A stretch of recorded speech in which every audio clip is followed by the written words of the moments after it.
Assalomu alaykum hurmatli aziz talabalar. Bugun 7-ma'ruzamizni boshlaymiz.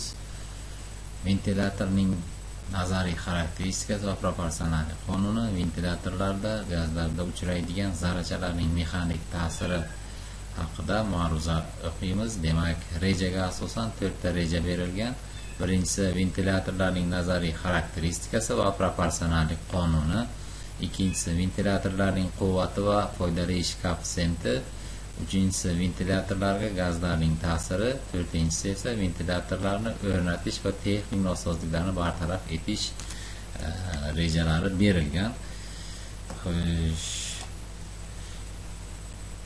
ventilyatorlarning nazariy xarakteristikasi haqida gapiradigan bo'lsa, hosil qilayotgan bosim bilan havo sarfi orasidagi bog'liqlikni ifodalovchi kattalik hisoblanadi. Bunda ishchi g'ildirakning aylanma tezligi bir xil bo'lganda, demak,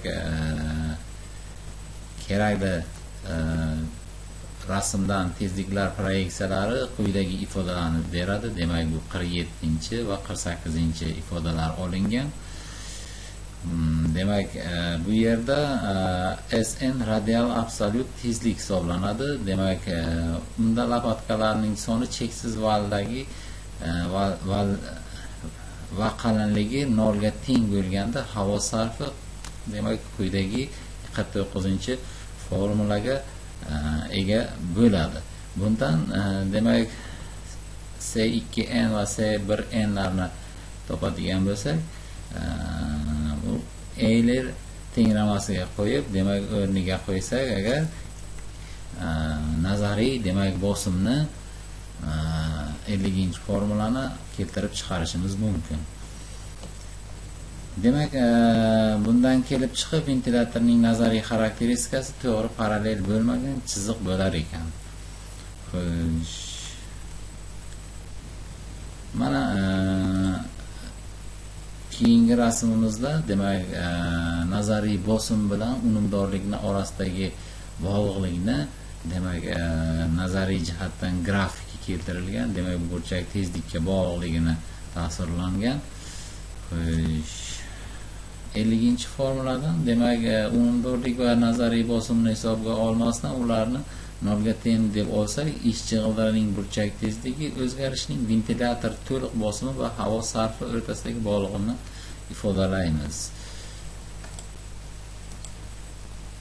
Demak, bu narsalar, demak, 51, 52 va 53-formulalarni keltirib chiqarishimiz mumkin. Demak, mana e'tiborga olgan bo'lsak agar, nasoslarda ham bu formula kuzatilgan, faqatgina aylanishlar chastotasiga, ventilyatorlarda esa burchak tezligi bilan bog'liqliklari bu mavjud. Ya'ni bu uchala formulani proporsionallik qonuni deb atashimiz mumkin. Ya'niki unumdorlikni keyingi unumdorlikkacha ko'tarishga nisbati, demak, burchak tezliklarini nisbatiga teng bo'lar ekan. Demak, burchak tezlik bilan unumdorlikning bog'liqligi 51-formula orqali, demak, ifodalash mumkin ekan. Agarda bosimni nazariy jihatdan agar oshirmoqchi bo'lsak, ularning burchak tezligini kvadrat nisbatining kvadratiga ko'tarish lozim kerakligini ko'rsatish mumkin. Agarda kerakli quvvatni agar oshirishimiz kerak bo'ladigan bo'lsa, burchak tezliklari nisbatining kub darajasigacha oshirishimiz kerak bo'lar ekan. Va shunga to'g'ri proporsional bo'lishi kerak ekan. Ventilyator bosimi va havo sarfi umumiy foydali ish koeffitsiyenti, statik foydali ish koeffitsiyenti va quvvati bilan xarakterlanadi. Agar ventilyatorning valining aylanishlar chastotasi va uzatilayotgan havo temperaturasi o'zgartirilsa, yuqoridagi parametrlar ham o'zgaradi. Demak, ventilyatorning vazifasi gazni uzatishgina bo'lib qolmay, ularni potensial energiyasi, ya'ni statik napor oshirish hamdir. Ventilyatorning uzatayotganda gazda potensial energiyadan tashqi kinetik energiya ham o'z o'rni bor. Shuning uchun ventilyatorning samaradorligi umumiy foydali ish koeffitsiyenti bilan baholab bo'lmaydi. Ventilyatorning hosil qilgan statik napori orqali ularni baholash mumkin va Buning uchun statik foydali ish koeffitsiyenti tushunchasi kiritilgan. Shunday qilib ventilyatorlar ikkita foydali ish koeffitsiyenti bilan xarakterlanadi va ular 54 va 55 formulalarda keltirib ko'rsatilgan. Endi ko'rinib turibdiki, statik foydali ish koeffitsiyenti doimo umumiy foydali ish koeffitsiyentidan kichik bo'ladi. Har xil tipdagi ventilyatorlarda, demak, tanlashda asosan ularning ish unumdorligi yoki havo sarfi bosimi e'tibor beriladi. Tanlangandan so'ng bu parametrlar sistemada berilgan shartlarni ventilyator bajara olishi kerak. Sistemani baholanganda xatoliklarni ba'zi hollarda hisobga olganda ventilyatorlarning ish unumdorligiga va bosimiga ehtiyot koeffitsiyenti bilan olinadi. Buning uchun unumdorlik uchun, demak, 5% dan 10% gacha, bosim uchun esa 10% dan 20% gacha, demak, qabul qilinar ekan ehtiyot zaxira koeffitsiyenti. Quvvatni hisoblanayotgan vaqtimizda, demak, ehtiyot koeffitsiyenti olishini sababi ba'zi bir hisoblashlarda qo'yilgan xatoliklar uchun foydali ish koeffitsiyentini kamayishi hisobiga va elektrodvigatelning ko'p vaqt davomida ekspluatatsiya qilingan hisobiga qabul qilinadi va bu ifodani 56 ifoda orqali ifodalash mumkin. Demak, zaxira koeffitsiyenti mana bu yerda, demak, M harfi bilan belgilangan 5% dan 20% gacha olinsa, demak, ventilyator bazalariga quvvat ham kam bo'ladi. Ventilyator bilan elektrodvigatel to'g'ridan-to'g'ri ulanganda, demak, bu bir koeffitsiyentni tasmani uzatma orqali esa 0.92 ni olish mumkin ekan. Har xil gazlarni qo'shayotganda, demak, ventilyatorlarda kichkina qattiq zarrachalar ta'sir qiladi. Bunday vaziyatlarda changli ventilyatorlar ishlatiladi. Changli ventilyatorlarning aerodinamik sxemalari yuqori bosimli ventilyatorlarnikiga o'xshab ketadi, lekin ularning konstruksiyalarida o'ziga xos maxsus detallari bor. Changli ventilyatorlar, demak, sovuq holdagi gaz aralashmalarini uzatayotganda ularning ish chig'ildiraklari va qoplamalari disklarsiz yoki umuman disksiz bo'lishi mumkin. Boshqa ventilyatorlarga qaraganda bunaqa konstruksiyali ventilyatorlar ishchi g'ildiraklar kichrayadi, ya'ni ishchi g'ildiraklar diski yemiriladi. Changli ventilyatorlarning ishchi g'ildiraklari mayda zarrachalarga va boshqa changli havo oqimiga chidamli bo'lishi kerak. Shuning uchun changli ventilyatorlarning ishchi g'ildirak lapatkalari va stupitsalari qattiq materiallardan tayyorlanadi. Bundan tashqari metallar bilan ishqalanishga ham chidamli bo'lishi kerak. Demontaj va ta'mirlashni hisobga olgan holda lapatkalar soni 6 dan 8 tagacha olinadi. Changli ventilyatorlarning korpusi boshqa konstruksiyali ventilyatorlarga qaraganda qalinroq bo'ladi. Xo'sh, demak,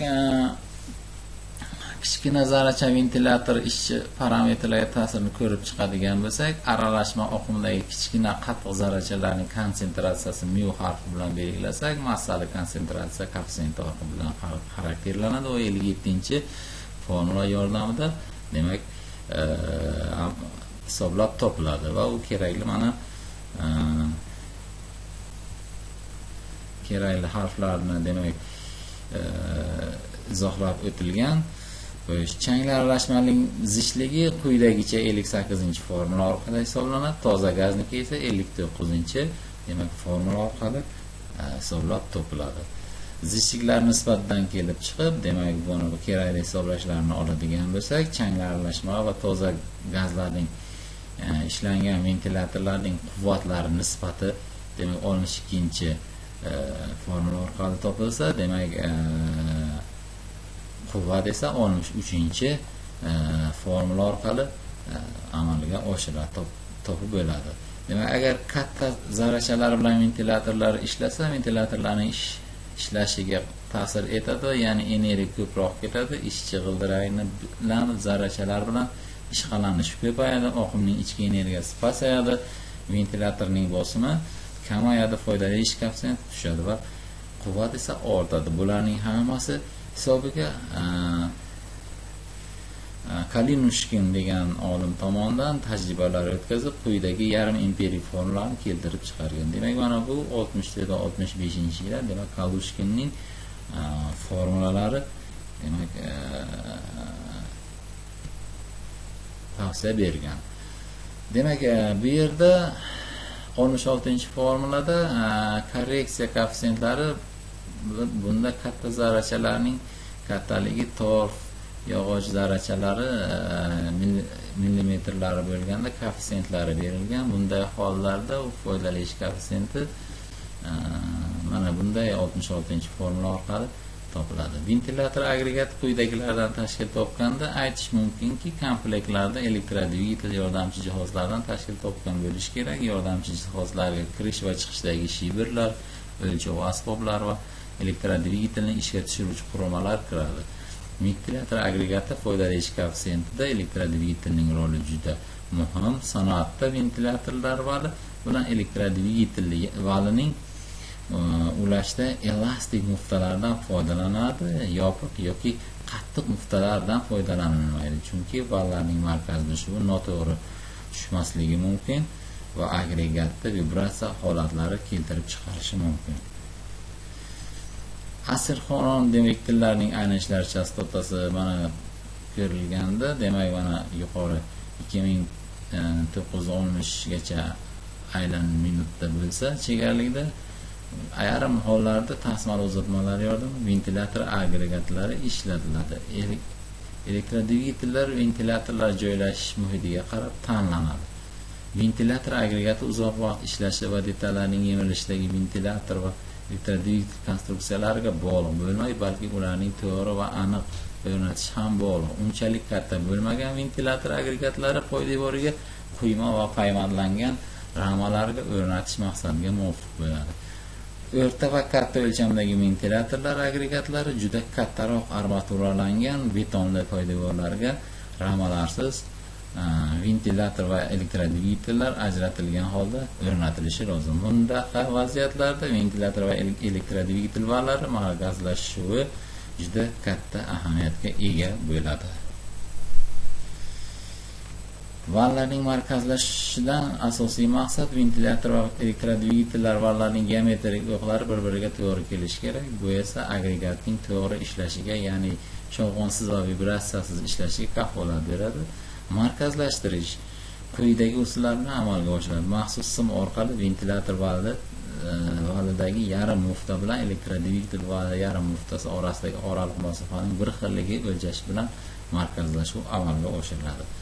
Ventilyator validagi yarim mufta va elektrodvigatel valida o'rnatilgan yarim muftalarga o'lchov lineykalari qo'yib, parallelligi va to'g'ri o'rnatilganligi ko'rish mumkin. Shovqinning paydo bo'lishi ventilyator valining egriligi va ishchi g'ildirak lopatkalarining noto'g'ri bo'lganligi sabab bo'lishi mumkin. Markazlashuv noto'g'ri bo'lganda esa elastik prokladkalar, ya'ni rezina, probka, vaylak va boshqa materiallar qo'yilib markazlashuv to'g'ri va aniq bajariladi. Shundagina agregatimiz shovqinsiz va uzoq ishlashini ta'minlanadi. Mana shuning bilan 7-ma'ruzamiz tugadi. Xayr, salomat bo'linglar.